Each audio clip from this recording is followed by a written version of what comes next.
प्यारे विद्यार्थियों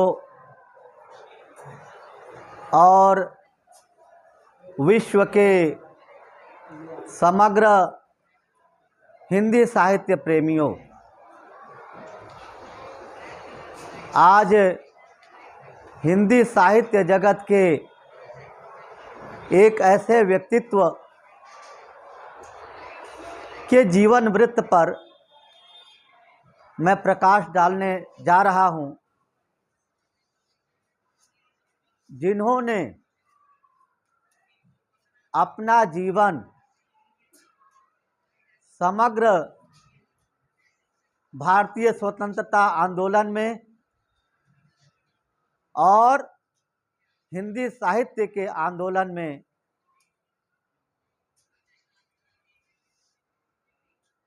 योगदान दिया और अपना जीवन समर्पित कर दिया। प्यारे विद्यार्थियों, क्या आप उनके बारे में जानते हैं? ऐसे व्यक्तित्व जो है जिनकी चर्चा हम करने वाले हैं, उस व्यक्तित्व के विषय में आप कुछ जानते हैं? वो व्यक्ति कौन है? बताओ, किस व्यक्ति की हम चर्चा करने जा रहे हैं? भीष्म साहनी। तो भीष्म साहनी के जीवन वृत्त पर हम प्रकाश डालेंगे और उनके बारे में विस्तृत रूप से हम पढ़ेंगे। ठीक है ना? तो बच्चों, यदि हम किसी का साहित्य पढ़ते हैं, जब हम किसी का साहित्य पढ़ते हैं तो उस साहित्यकार के विषय में यदि हम न जाने तो हमारा उसका जो कृतित्व जान रहे हैं, उसकी कृतियों की हम रूपरेखा जान रहे हैं, तो उसकी कृतियों की रूपरेखा के बारे में जो हमें जानकारी मिल रही है, वो जानकारी जो है वो अधूरी है।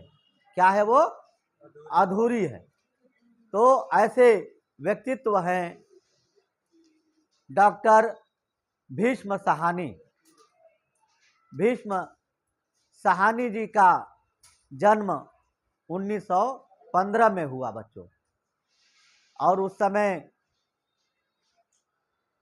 हमारा भारतवर्ष गुलामी की बेड़ियों में जकड़ा हुआ था।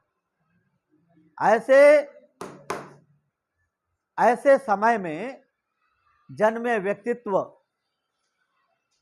भीष्म साहनी एक पंजाब में एक जगह थी, वो जगह थी रावलपिंडी। कौन सी जगह थी? अब रावलपिंडी कहाँ पे है पता है? पाकिस्तान में। जी, वो रावलपिंडी अब जो है पाकिस्तान में है। तो वहाँ उनका जन्म जो है 1915 में हुआ, और प्रारंभिक शिक्षा आपकी जो है घर में ही हुई, रावलपिंडी में ही। और इन्होंने रावलपिंडी के एक स्कूल में उर्दू और अंग्रेजी का अध्ययन किया। किसका? उर्दू और अंग्रेजी का अध्ययन किया। इंटरमीडिएट तक वहाँ पढ़े। उसके बाद गवर्नमेंट कॉलेज लाहौर में चले गए और इन्होंने अंग्रेजी साहित्य में एमए किया। कौन से साहित्य में? अंग्रेजी। हाँ, अंग्रेजी साहित्य में एमए किया, और तत्पश्चात पंजाब विश्वविद्यालय से इन्होंने पीएचडी की। पंजाब कहाँ पे? पंजाब विश्वविद्यालय में पीएचडी की, और पीएचडी करने के बाद उनके साथ एक कॉमर्शियल ट्रेजेडी हुई, अर्थात आर्थिक तंगी। आर्थिक विषमता ने उन्हें घेरा। देश विभाजन से पहले उन्होंने एक व्यापार शुरू किया और व्यापार के साथ साथ जो है अपना कार्य भी करते रहे। आवाज नहीं। उन्होंने अनेक पत्रिकाओं के संपादन का भी कार्य किया और उसके बाद वे मुंबई गए।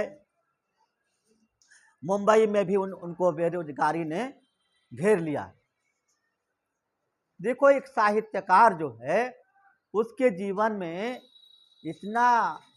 इतनी उठापटक, आर्थिक रूप से, सामाजिक रूप से, और कहते कि बाबू बड़ा न भैया, सबसे बड़ा रुपया। तो अगर मेरे पास पैसे नहीं हैं तो मुझे कोई पूछने वाला नहीं। अगर मेरे पास पैसे हैं तो सब लोग मुझे पूछने वाले हैं। तो इस प्रकार से विद्यार्थियों, आवाज नहीं, फिर उन्होंने क्या किया कि मुंबई से वापस आए और अंबाला, थोड़ा पॉज करना। तो इस प्रकार से विद्यार्थियों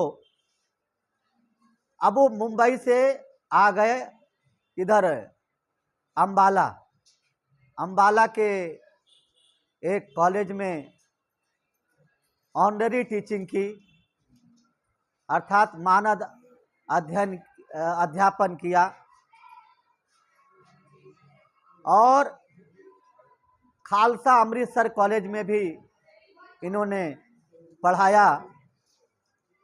तत्पश्चात आप स्थायी रूप से दिल्ली विश्वविद्यालय के जाकिर हुसैन कॉलेज में अंग्रेजी साहित्य का अध्यापन किया। किस विषय का अध्यापन किया? अंग्रेजी साहित्य का अध्यापन किया। तो उसके बाद क्या हुआ कि ये फिर अध्यापन करते करते इन्होंने कई पत्रिकाओं का संपादन किया और 2 प्रगतिशील लेखक संघ थे। एक तो एफ्रो एशियाई संघ था और एक प्रकाशन लेखक संघ, प्रगतिशील प्रकाशक लेखन संघ। तो इसमें इन्होंने संपादन का कार्य किया और लगभग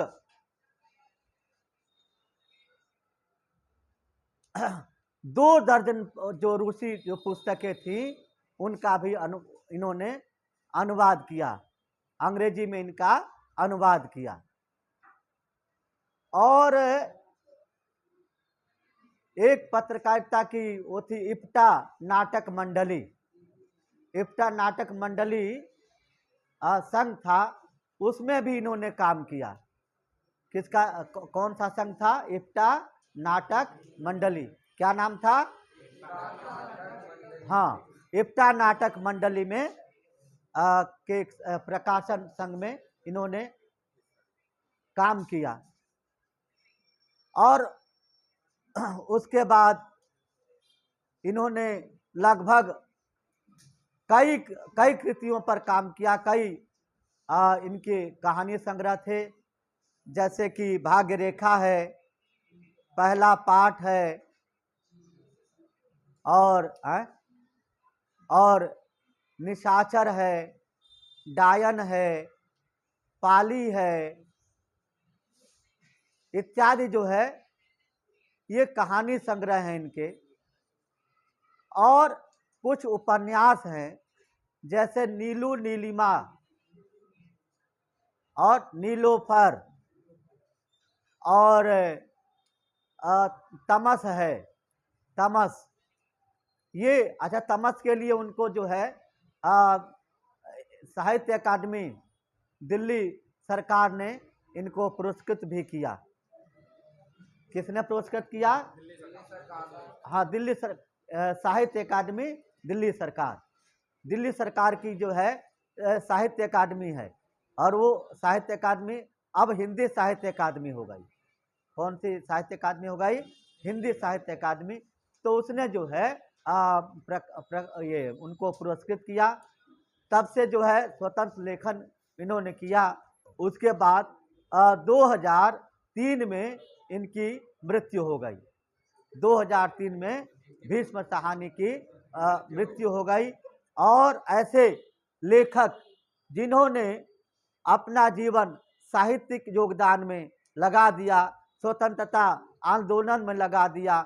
और जब आपको पता होना चाहिए गांधी, नेहरू, यासिर अराफात से जब मिले तो इनके जीवन पर उनका क्या प्रभाव पड़ा होगा आपको पता होना चाहिए। और जैसा कि मैंने पहले पढ़ाया हुआ है, फिर भी मैं चर्चा करूंगा और कि गांधी, नेहरू, यासिर अराफात पर चर्चा जो है इस पर बाद में होगी। लेकिन लेखक ने जो कुछ भी किया साहित्यिक आंदोलन के लिए और स्वतंत्रता आंदोलन के लिए, वो बहुत जो है बहुत जो है अद्वितीय है, अग्रगण्य है और अनमोल है। और इनके साहित्यिक आंदोलन को और स्वतंत्रता आंदोलन को हम जो है नहीं भुला सकते। और इनकी साहित्यिक कृतियों के लिए हम इनको बहुत बहुत जो है धन्यवाद देते हैं। और इनसे हम कुछ सीख लेते हैं कि ऐसे